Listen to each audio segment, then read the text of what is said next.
Et une dernière question concernant votre arrestation au 20 juin 2023. Quel était le motif de cette arrestation?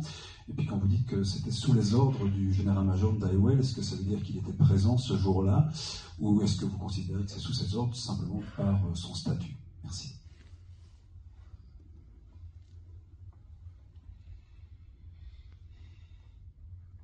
Merci beaucoup pour la question. Je présente mes excuses à l'opinion publique et à toute la salle. Je te prépare l'émotion par rapport à ce que j'ai subi.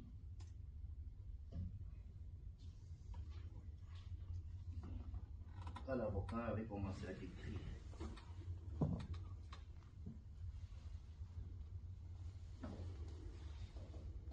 La conférence des patriotes dont je suggère, je ne vais pas se mettre, on a donné le texte à tout le monde. Il y a le texte qui est là, ça donne un peu beaucoup plus de détails. Et on peut avoir les textes en ligne ou les textes en support durable. Est-ce que vous avez les textes? On va le distribuer. On va vous les distribuer, vous aurez beaucoup plus de détails. En fait, il n'y a aucun espoir avec M. Tshilombo aujourd'hui. Parce qu'il est question de notre avenir, de notre destin. Maître vous a dit, imaginez-vous que depuis 97 dont j'étais le dernier prisonnier politique de maréchal Mobutu, de 97 à ce jour, vous savez combien d'années?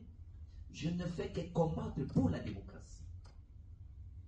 C'est-à-dire qu'il y a une volonté de défendre une démocratie électorale, une volonté de défendre la Constitution, une volonté de défendre la liberté pour garantir un avenir radieux à notre pays. Et pour ce faire, vous avez autant de catégories de patriotes. Vous allez trouver dans la société civile, vous avez les églises qui défendent la vérité et le peuple congolais. Vous avez le mouvement citoyen. Vous avez les défenseurs des droits de l'homme. Vous avez les opposants politiques dont j'ai fait appel à l'unité. C'est-à-dire, nous devons nous pardonner, tourner la page du passé, parce que Tshilombo n'est pas adversaire, c'est l'ennemi du pays, c'est la trahison du pays. Il a choisi la voie de la destruction. Pour les contrer, nous devons nous unir.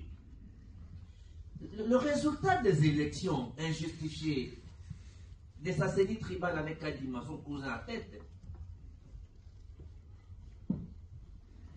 quand il s'est donné 73% pour être président, non élu, parce qu'il n'a jamais été élu. En 2018, vous avez vu que c'était un accord politique, compromis à l'africain. Cette fois-ci, c'est Katumbi qui a gagné les élections, ce n'est pas lui. Et tout le monde le sait. La mission finale des observateurs vient de paraître, il n'y a pas 4 jours.